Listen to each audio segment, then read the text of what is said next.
Alsina. ¿Qué hora es? Son las 8 en punto de la mañana, 7 en punto en Canarias. Buenos días desde Onda Cero.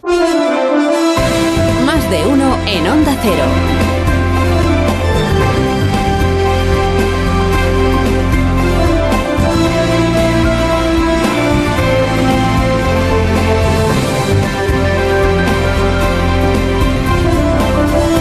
¿Cómo están? Bienvenidos a una nueva mañana de radio. Estrenamos el 29 de marzo del año 2022. En el 34º día de bomba rusa sobre Ucrania, el gobierno de España aprueba hoy en Consejo de Ministros sus primeras medidas de respuesta a las consecuencias que está teniendo lo de Ucrania.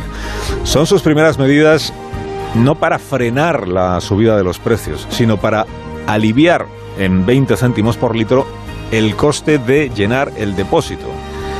Igual los precios siguen subiendo. El gobierno lo que hace es darnos una ayudita para que podamos pagar esos precios. El depósito del coche y también el depósito de la calefacción para aquellos que tengan calefacción de gasóleo. De lo que se trata y lo que estamos perfilando es que cuando uno vaya a la gasolinera ya se aplique de forma inmediata los 20 céntimos de descuento por litro.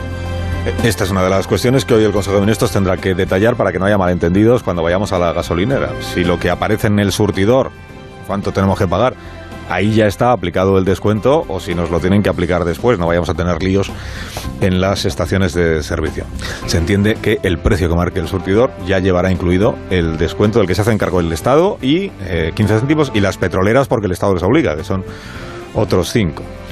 Esta es la vía que ha elegido. A ver, el gobierno podía haber elegido entregarnos un bono gasolina a los conductores de 20 céntimos. Cada vez que vayamos a la gasolinera lo presentamos, ¿no? Un bono, el bonito gasolina, porque son 20 céntimos. Ha elegido esta otra vía, que es que el descuento ya se nos dé hecho. Bueno, pero al final la idea es la misma, ¿no? La fórmula es la misma, que es subvencionar el consumo en una cantidad fija. Si el petróleo, ojalá, se abarata en el mercado internacional en los próximos días, esto entra en vigor el viernes, creo, si se abarata, pues los 20 céntimos nos parecerá que nos cunden más. Si el petróleo sigue subiendo y el litro de gasolina se pone, ahora está casi en 2 euros, imagínate que se ponen 2,5 euros, pues entonces los 20 céntimos nos cundirán menos, o nos parecerán menos. Puede ocurrir que esto suceda, ¿eh? Puede ocurrir, como admitió anoche, puede ocurrir que el precio del petróleo siga subiendo en los mercados internacionales estos próximos días, como admitió anoche la vicepresidenta Teresa Rivera en La Brújula. La tendencia que es posible que incluso se siga viendo, no sabemos si se va a estabilizar a los niveles que estamos. De hecho, ya sabemos que muchos traders, negociadores de productos petrolíferos que estaban comprando, vendiendo crudo procedente de Rusia, que están dejando de comprar. Por eso genera distorsiones y puede explicar en parte esa señal o ese incremento de precios. Eso sigue ocurriendo y vamos a ver si no sigue el encarecimiento en las próximas semanas. Bueno, como ocurre con cualquier medida económica, pues siempre hay pros y contras, ¿no? En eso consiste gobernar, en sopesar las consecuencias de cada una de las medidas y decantarte por unas o por otras. A favor de esta medida que se va a aprobar hoy en el Consejo de Ministros, pues el alivio que supone para quien tiene que repostar, que llenar el depósito de su coche o de su camión, ¿no? Va a la gasolinera y ve que le cuesta un poco menos de lo que estos días atrás, pues es un alivio. En contra de una medida como esta, que los precios en realidad no bajan. No es que el producto cueste menos, es que el gobierno te da una ayudita para que puedas pagar lo que cuesta el producto, que no es lo mismo. La inflación, que es la nueva bestia negra de la recuperación económica, no remite, como estamos viendo. Y en el peor de los casos, este es un temor que tienen algunos economistas, en el peor de los casos, subvencionando al consumidor para que pueda pagar esos precios elevados, igual acaba ocurriendo que siguen subiendo los precios todavía más. Gobernar es un infierno, amigo mío, esta es la verdad, sí. Ayuda para el combustible, también anunció ayer el presidente y lo aprobará hoy el gobierno, el tope a la subida de los alquileres. No podrán actualizarse con la inflación. No, la inflación la tenemos por encima del 7%. Si se actualizan los alquileres por encima del 7%, dices, a ver qué inquilino puede afrontar esa pérdida de poder adquisitivo, porque su salario difícilmente se lo van a subir un 7%.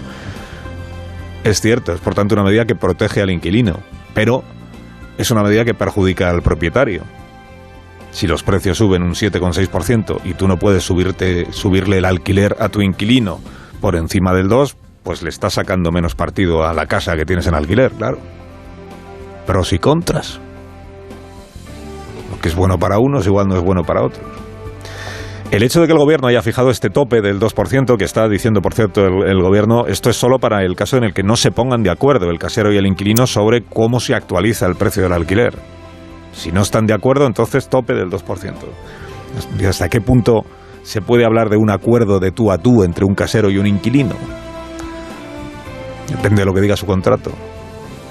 Digo, esto del 2% es relevante por una cuestión, y es que da idea de que el gobierno lo que tiene en la cabeza es que los salarios en España crezcan este año en torno al 2%. Que ese sea un poco el nivel en el que nos movamos. Esto que hemos contado ya aquí alguna vez estos últimos días, el pacto de rentas que se está negociando. Esto que hemos contado que dice, si suben mucho los salarios, al final lo que están haciendo es alimentar más la inflación. La espiral inflacionista que dicen los especialistas en esto. Entonces el gobierno lo que tiene en mente es que los salarios estén en torno al 2% de subida. Eso es una pérdida de poder adquisitivo, claro, si la inflación está en el 7 y pico, pero para evitar que la inflación se alimente de más inflación. No hay políticas inocuas. Todas tienen su ventaja y su inconveniente. Luego, en el tiempo de tertulia le daremos una vuelta a esto, ¿no? Ventajas e inconvenientes. Dices, y para aprobar todo esto que ayer anunció el presidente, ¿hacía falta la bendición europea? Bueno, la respuesta es no, para esto de hoy no hacía falta. Ni para la ayuda a la gasolina, ni para la extensión del bono social de la electricidad. 600.000 familias, calcula el gobierno, que podrán acogerse a ese descuento en la factura eléctrica con los nuevos requisitos que se van a plantear. Ni el tope de los alquileres, nada de todo esto guarda relaciones, ¿verdad?, con el Consejo, esta formidable, épica batalla que el presidente libró el viernes en el Consejo Europeo. O sea, lo que dice la oposición a este respecto es cierto, ¿no? Por eso al Consejo Europeo llegaron Macron, Mario Draghi, Scholz, el alemán, con medidas similares a estas que está anunciando el gobierno en sus respectivos países ya anunciadas. Lo que Europa tenía que bendecirle a Sánchez era esta otra cosa, que es el desenganche del sistema de precios de la energía, para poderle poner aquí tope al megavatio hora, o primero al gas y de rebote al megavatio hora. Y el presidente logró esa carta blanca de sus colegas, pero ocurre que ahora falta, y por eso hoy todavía no se aprueba nada que tenga que ver con el megavatio hora, el tope y no sé qué, falta que el gobierno diseñe su sistema de fijación de precios, decida qué tope le pone al gas, para conseguir qué tope del megavatio hora, y que eso se lo envíe a la Comisión Europea para que se lo bendigan. Ya hemos contado aquí que, salvo grandísima sorpresa, la señora von der Leyen, doña Úrsula, el señor Gentiloni, que es el comisario de Economía, no van a poner pegas a lo que les envíe España, pero todavía eso tiene que suceder. Por tanto, hagámonos a la idea de que entre unas cosas y otras, esto del tope al precio de la electricidad, 2-3 semanas como mínimo hasta que entre en vigor. Y hasta entonces el megavatio hora, pues ya ves usted dónde está, hoy en 248 euros de media para este día. Mañana el presidente irá al Congreso a informar a los diputados, como es su obligación, de cuáles son estas medidas que hoy aprueba el Consejo de Ministros y otras cosas que él quiera explicar. Es verdad que los diputados llegarán habiendo leído ya en la prensa todo lo que el presidente les va a anunciar, y les va a pedir Sánchez que el día que toque convalidar lo que el gobierno aprueba por decreto, porque ahora viene una nueva lluvia de decretos, la forma de gobernar de Sánchez, ¿no? Todo por decreto, todo es urgente, incluida la reforma laboral, y luego ya voy al Congreso a ver si me lo convalidan un mes después. Bueno, lo que les va a pedir el presidente a los grupos parlamentarios mañana es que cierren filas en torno al gobierno, porque la crisis que tenemos, y la crisis aún mayor a la que vamos, si lo de Ucrania se prolonga en el tiempo, merece, entiende el presidente, que se le dé un voto de confianza al Ejecutivo. En esto estamos ante un déjà vu. Esto ya lo hemos vivido, es verdad. Esta apelación del presidente al patriotismo y al acuerdo de todos los grupos ante una situación de crisis muy grave es una reedición del Sánchez de la pandemia, el primer Sánchez de la pandemia.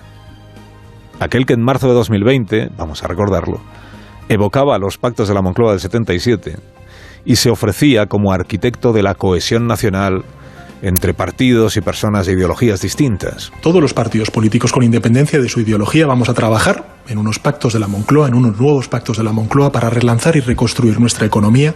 Pido altura de miras y pido, sobre todo y ante todo, patriotismo. Patriotismo, marzo de 2020. Patriotismo pidió ayer el presidente. Aquello de marzo de 2020 Lo de la apelación a los pactos de la Moncloa se quedó en nada, como usted sabe. A lo más que llegó entonces el Pacto de Estado, y solo por el vértigo de aquellos primeros días, fue a la casi unanimidad con la que salió adelante el primer estado de alarma y a la casi unanimidad con la que fue aprobado el ingreso mínimo vital, sin votos en contra. Todo lo demás ha acabado siendo confrontación, discordia, acusaciones del gobierno a la oposición, de la oposición al gobierno, este agotador tuya mía que se trajeron durante meses el señor Casado y el señor Sánchez y el señor Casado, Sánchez cargando sobre Casado la responsabilidad de que no se alcanzaran pactos, Casado diciendo que él los ofrecía, pero que era Sánchez el que no sabía pactar. En este marzo de 2022, la diferencia, además de la guerra en Europa, que se añade al destrozo que ya causó la pandemia, la diferencia se llama Alberto Núñez Feijóo. Esta es la novedad política que tenemos estos días, el nuevo liderazgo del PP. A Feijóo le van a coronar el sábado, con la liturgia propia de estos actos, en el Congreso Extraordinario como presidente del partido, pero de hecho viene ejerciendo ya como líder desde hace 2 semanas. Por eso mañana en el Congreso Núñez Feijóo hablará por boca de Cuca Gamarra. Lo que el Grupo Parlamentario Popular diga en respuesta a esta invocación de patriotismo y de apoyo al gobierno que sin duda va a hacer mañana Pedro Sánchez, será lo que Feijóo haya dicho que toca decir. Y eso igual es lo que nos va a dar la medida de si esta vez, a diferencia de 2020, el Pacto de Estado deja de ser un recurso en el que no cree ni quien lo propone, que es el presidente, y pasa a ser un ejercicio serio de entendimiento entre adversarios. Carlos Alsina en Onda Cero.